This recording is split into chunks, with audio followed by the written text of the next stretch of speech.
जय श्री कृष्ण दोस्तों। आज ये जो वीडियो है ये आज संसार में जितने भी लोग हैं, उन जो ठग हैं उनके नकाब उतार कर रख देगी।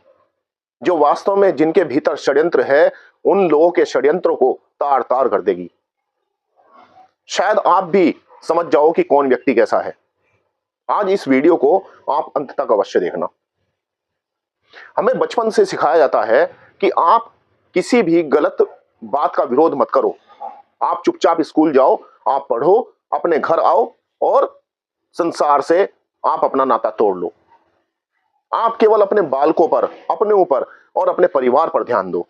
आप पैसा कमाओ, आप व्यापार करो, लेकिन जो गलत हो रहा है उस गलत का विरोध आप मत करो। तो ये जो नपुंसकता का जहर हमारे भीतर धीरे धीरे डाला जाता है, उस नपुंसकता के जहर को लेकर हम जब बड़े होते हैं तो हम गलत का विरोध करना ही भूल जाते हैं। हम सही का विरोध करने लगते हैं। हमें पता ही नहीं होता कि सही क्या है और गलत क्या है। एक पाठ हमें पढ़ाया जाता है कि किसी से द्वेष मत करो, केवल उसकी विचारधारा का द्वेष करो। मैं इसे बिल्कुल सर्वथा गलत मानता हूं, क्योंकि द्वेष आत्मा का स्वाभाविक गुण है। जो गलत चीजें होती हैं आत्मा उसे स्वीकार नहीं करती और उसका स्वीकार ना करना ही द्वेष है। तो जब हमारी आत्मा ही द्वेष में रहती है, जो सही को सही कहती है और गलत को गलत कहती है, तो हम इस शरीर के द्वारा इस कृत्य को क्यों ना करें? क्या ये इंद्रियां, ये मन हमें भोग के लिए मिले हैं कि हम भोगते रहें और अपने स्वार्थों को पूरा करते रहें? जो गलत है, क्योंकि वो विद्वान है, कथित विद्वान है, क्योंकि वो बलवान है, क्योंकि वो अमीर है, इसलिए हम नहीं बोलेंगे। तो क्या आपके शास्त्र और हमारे महर्षि इस बात को हमें अलाउ करते हैं कि हम ऐसा करें? तो जब वो अलाउ ही नहीं करते तो आप कैसे कर रहे हो? आप कहते हो कि हम द्वेष नहीं करेंगे। ये तथाकथित केवल आपकी एक रूढ़िवादिता है, केवल एक झूठी आध्यात्मिकता है। इस झूठे अध्यात्म के लबादे को ओढ़कर तुम इस अध्यात्म के गुलाम बन चुके हो। तुम धर्म के गुलाम हो, तुम समाज के गुलाम हो। तुम्हें वास्तव में पता ही नहीं है कि धर्म क्या है और समाज क्या है और अध्यात्म क्या होता है। जब आप अध्यात्म में बढ़ते हो तो आपको गलत गलत दिखाई देता है और सही सही दिखाई देता है। इसे कहते हैं विवेक, इसे ही कहते हैं ज्ञान। और जो इस विवेक और ज्ञान को जानते हुए भी उसका उल्टा करता है तो वो आध्यात्मिक नहीं है, वो केवल अपने मन को सांत्वना दे रहा है। मैं देखता हूं सोशल मीडिया पर भी मैं देखता हूं कि बहुत से लोग लंबी लंबी पोस्ट लिखते हैं, लच्छेदार भाषा लिखते हैं, दुनिया को सलाह देते हैं, लेकिन जब अपने भीतर झांकते हैं तो उनके भीतर शून्य मिलता है। वो केवल कुंठित हैं। और असली द्वेष किसे कहते हैं? कि जो सही का पक्ष ना करे उसे द्वेषी कहा जाएगा।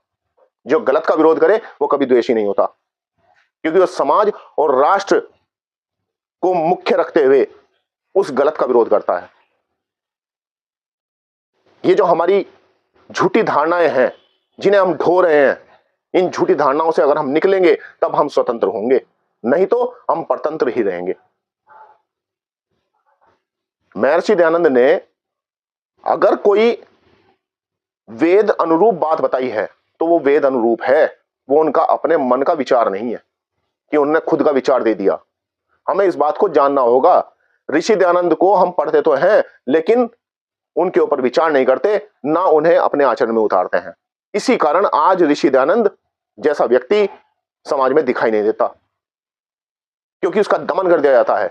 उसे बोलने नहीं दिया जाता, उसे किसी भी गलत बात का विरोध करने नहीं दिया जाता। उसे कहा जाता है कि चुप बैठ जाओ, बोलो मत, कहीं वो जो गलत व्यक्ति कर रहा है उसकी गलतियां समाज के सामने ना आ जाए। तो क्या आप लोग, जब वो अधर्म करता है, आप उसका पक्ष करते हो, तो क्या आप भी उससे बड़े अधर्मी नहीं हुए? क्या कृष्ण ने यह देखा था कि भीष्म बहुत बड़े विद्वान हैं और बहुत बड़े बलवान हैं? क्या उन्होंने देखा था कि दुर्योधन बहुत बलवान है? उन्होंने उस सत्ता को ही उखाड़ कर फेंक दिया जो धर्म के विरुद्ध थी। उन्होंने अधर्मियों का नाश किया, वो भले ही चाहे कितने ही बड़े विद्वान हो। कितने ही बड़े वीर हों, ऐसी वीरता और ऐसी विद्वता का क्या लाभ जो केवल अपने स्वार्थ को सिद्ध करे और समाज को खाए। उनके पक्ष में लाखों लाख लोग तक श्री कृष्ण ने निपटवा दिए।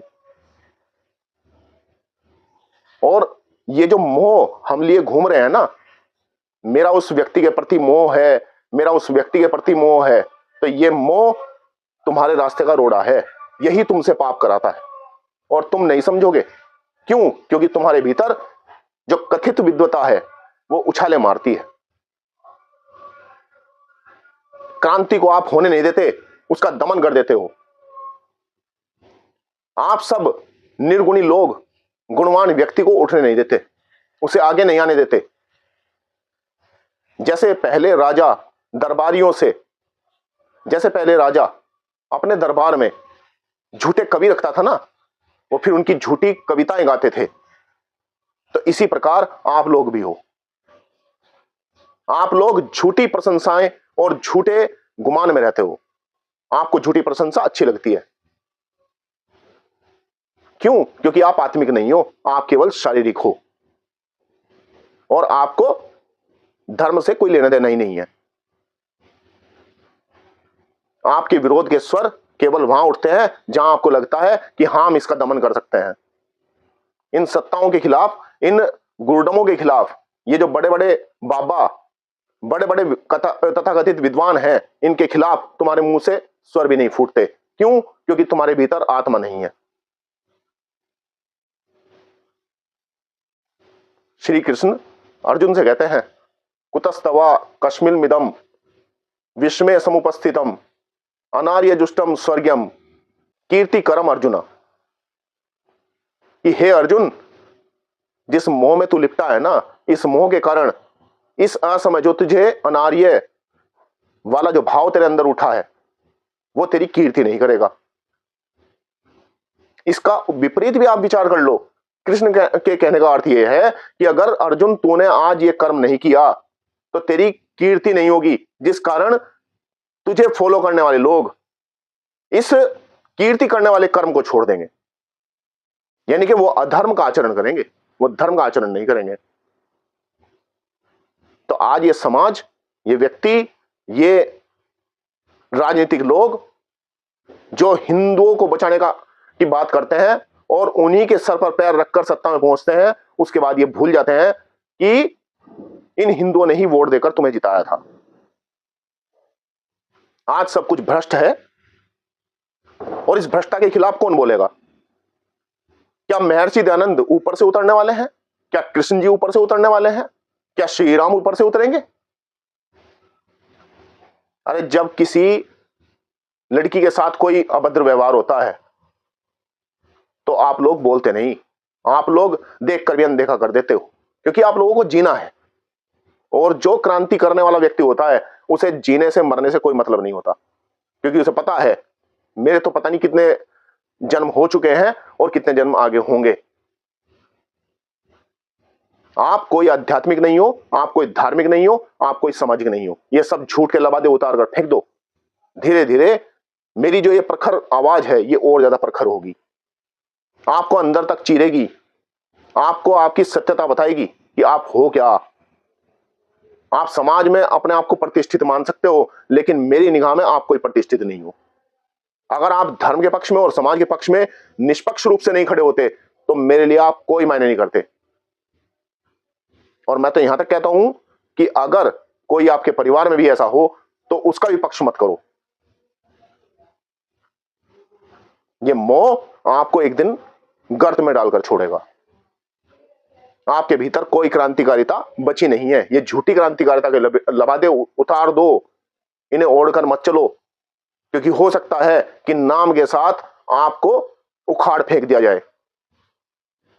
महर्षि दयानंद सरस्वती ने जो आज कहते हैं ना कि द्वेष ना करो, किसी व्यक्ति से द्वेष ना करो, अरे व्यक्ति से, उसके विचार से तो द्वेष होता ही है, लेकिन उस व्यक्ति से भी द्वेष होता है जब तक कि वो समाप्त ना हो जाए। श्री कृष्ण ने लाखों लाख लोगों को नेस्तनाबूद कर दिया, उन्हें मार दिया, उन्हें समाप्त कर दिया। तो अगर द्वेष ना होता तो क्या कर पाते? क्यों? क्योंकि वो धर्म के पक्ष में था, इसलिए श्री कृष्ण ने ऐसा किया।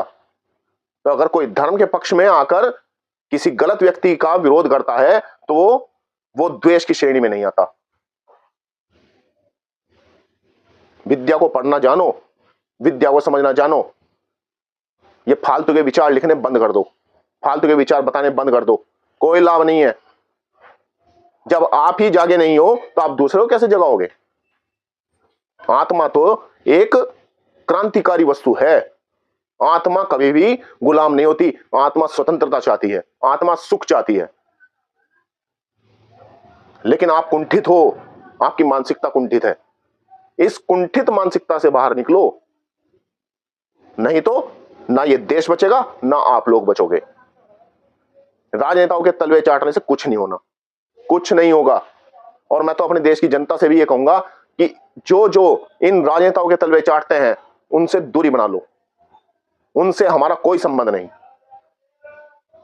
क्योंकि ये नेता केवल वोट और नोट की राजनीति करते हैं, इन्हें धर्म से कोई लेना देना नहीं है। ये धर्म को केवल अपनी उन्नति के लिए यूज करते हैं, वास्तव में इनके भीतर धर्म है ही नहीं। तो मित्रों, मेरा तो इतना ही अनुरोध है कि मेरी इस वीडियो को आप ज्यादा से ज्यादा शेयर करो। आप इन नकाबपोश लोगों तक मेरी वीडियो को पहुंचाओ, क्योंकि मैं डरने वाला नहीं हूं। ना मैं किसी से ये कहूंगा वीडियो बनाते हुए कि चाहे आप मुझे मार दो, चाहे ये कर दो, तो मैं ऐसा कुछ नहीं बोलूंगा, लेकिन सत्य ही बोलूंगा। मेरे भीतर गुलामी करने की एक क्षमता नहीं है। ठीक है भाई, जय श्री कृष्ण।